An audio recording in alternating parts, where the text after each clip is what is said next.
Okay, here we go. It's Martin Compton talking about sticky note, post-it note type tool called Linoit, Linoit, as you can see from here. If you type linoit.com into the address bar, it will bring you to this page.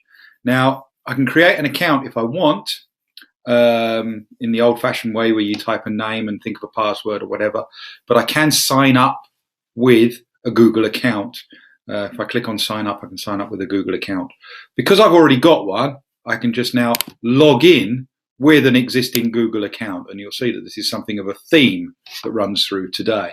And when I do that, I'm presented with a management window, and I've got all sorts of things here to play with and experiment and adapt and apply.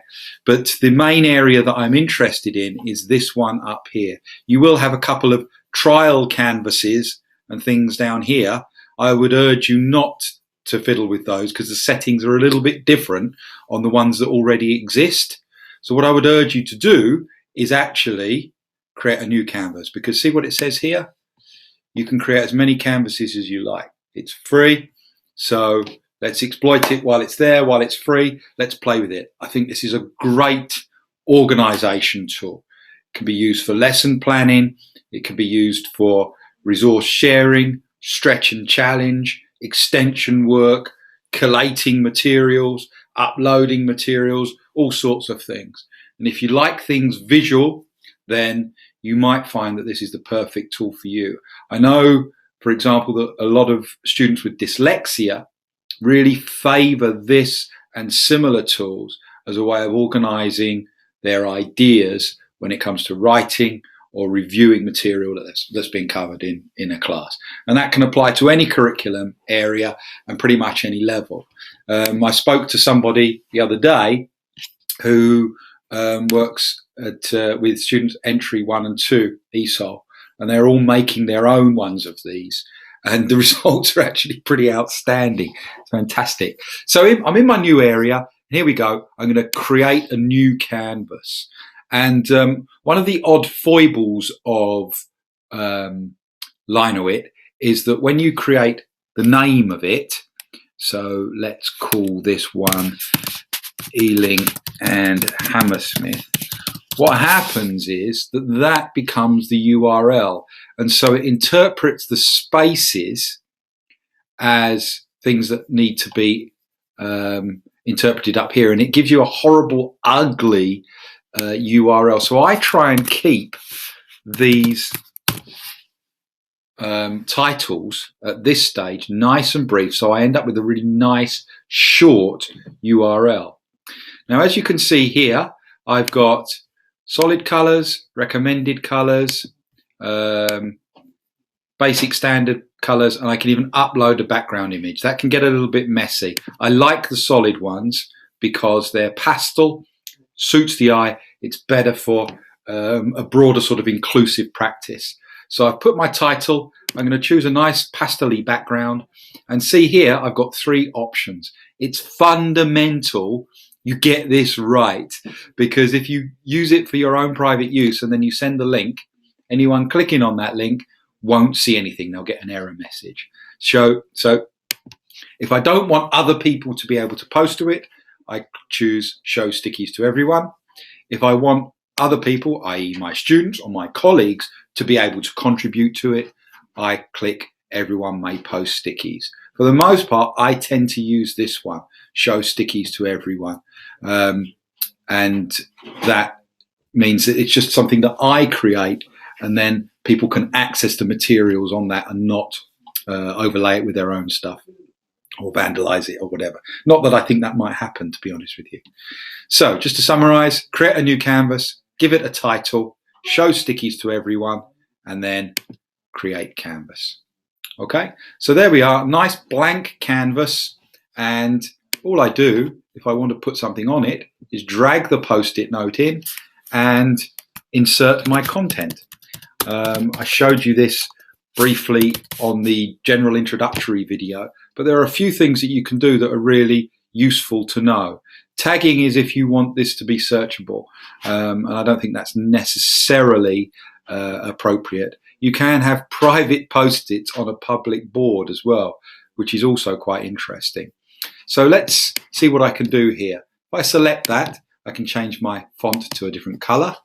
I can change it to a different size, and I can insert an icon, which is something that goes here in the top left-hand corner on this post-it note, but only after I've posted it. So I click post here, and there you go. I don't know why I've got a banana as an icon, but I have. Now let's have a look at these elements within this individual post-it note. If I click on that, it will disappear. So I'm now going to have to retype it, this time using a number rather than a banana. Content 1. Nice big font. It reverts to what was there before, and I'll redo the blue. Okay, so there we go. So I don't want to click on that because we know what will happen. It will disappear. I can copy that content to another canvas. I personally rarely use that, but I know some people that like to do that to duplicate elements, particularly if they're creating maybe 2 or 3 canvases that are going to have elements of stretch and challenge or differentiation to support struggling students in a particular area. I can send an individual sticky, if I click on that, to a recipient by email, or if they're a Linoit user, by their Linoit ID. Most important, I guess, is that I can click on the pencil icon to edit with pencil, just as a reminder. And that's really, really handy. And then I can adjust the size of that and click and drag to adjust the position of it anywhere on the screen. Now, that looks like it's at the bottom of the screen, but if I come over here, this is actually the full scope of my screen. So can you see that on the bottom right hand side there? That's how much each Linoit is worth. So I can actually get quite a lot of resources on a single page. Subsequent post-it notes can be different colors, and not only the colors that are shown here, because once I click on it, I can choose a different color post-it note from the selection at the bottom of the screen there. So that's quite handy as well. So what can I put into these things? Well, I can, into each individual thing, I could, for example, put a link to my courses or a document that I want my students to read. So I'm just going to select that link, copy it. That's how most people do it. Right click, copy. Come back to my Linoit, and then remember the pencil edits. I'm just going to paste that link in there. When I save it, it now becomes an active link. Okay, it's a little bit big, so I'm just going to change that font back to small there. So that is now an active link that the students can click on to go to a resource. So I might want to put an activity in there or something like that. So putting a link in is a really useful way of collecting resources together. Now, for our students, we could actually link to content that's locked behind things like Moodle, or only accessible through the portal, or to external content, to existing resources.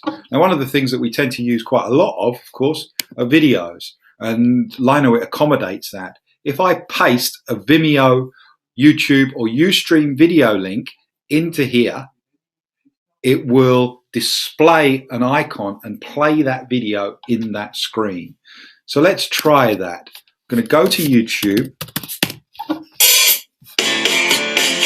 Music. There we go.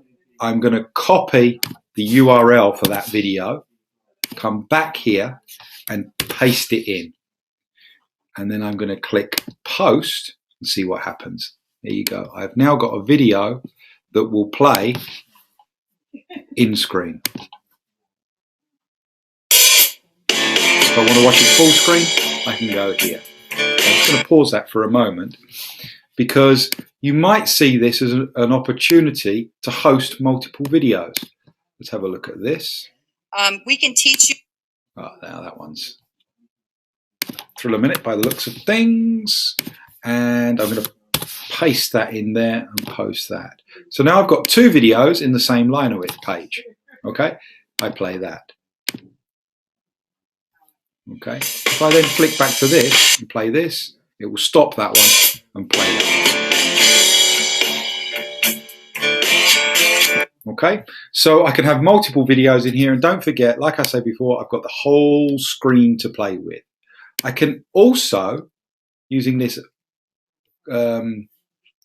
paperclip icon, upload a document from my computer. So that might be a PDF, such as this one. I'm going to upload that. That goes from being on my hard drive to being available to all of the students via download. So that's a really useful way of quickly sharing resources. And I have a see-through post-it note here that can be used for titles and other bits and pieces like that. So I'm just going to write the title there, and you'll see that I can just position that there. Okay, so this is a way of organizing materials, bringing things together. How do you get that to students? Well, the easiest way is share that link. That link can go onto a Moodle page, it can go into a blog, it can go onto a Google Doc, it can go into an email, or you could shorten that URL using tinyurl.com, for example, and write it up on a board. So they just type it into the address bar, that's this thing here, type it into the address bar, and off they go and produce their own. So that's what Linoit can do. If I want to change any of the settings, it can be a little bit fiddly to work out how to do that. And it's in here. See that eye there? I click on the eye, and there you go. I'm just going to stop the video. I've got the URL, the web link. I've got an embed code, which can be used in Moodle, on a Moodle label or a Moodle page, or in a blog or on a website. And it means that it will stick the Linoit into a frame on the page that you're using. But most people tend to just share via the links. And if I want to change the settings, I click on Preferences, scroll down, and there you go. I can change it so that everyone can post a response, perhaps. So I could lock it, have it displayed. As long as I'm logged in via my Google account, I can then change the setting quickly at the end of the lesson, say, right, now all of you put your feedback on here. The other thing, which is quite nice actually, is it generates a unique email address. I'll just copy that and paste it into another tab so you can see it. So that's an email address. If I send an email to that, it will actually post a new post-it note onto that canvas. So I can post to my canvases, say from my mobile phone, as long as I've got the email address for that particular canvas. So that's something that I could do whilst mobile in the classroom. I could post to the canvas, which is displayed on the board via the email that's on my mobile phone. So there's a lot of things that you can do to take it to the next level. If I go back to my canvases here, you can see that there's another way of presenting those and different things that you can do with them. That puts them in alphabetical order. There we go. So this one that we've just created here, see, it's got the show stickies to everyone, and I can go back into my preferences and change those there. So I hope you like it. I hope you can see some potential in your area, whether you use it in class to create a hosting page for resources that you're going to be using, or whether you use it for stretch and challenge activities by sharing videos, encouraging people to engage with content above and beyond what was covered in class, or other reading material, or documents or activities, or links to places where there are activities, or specific tasks or discussion points, or whatever you want it to be.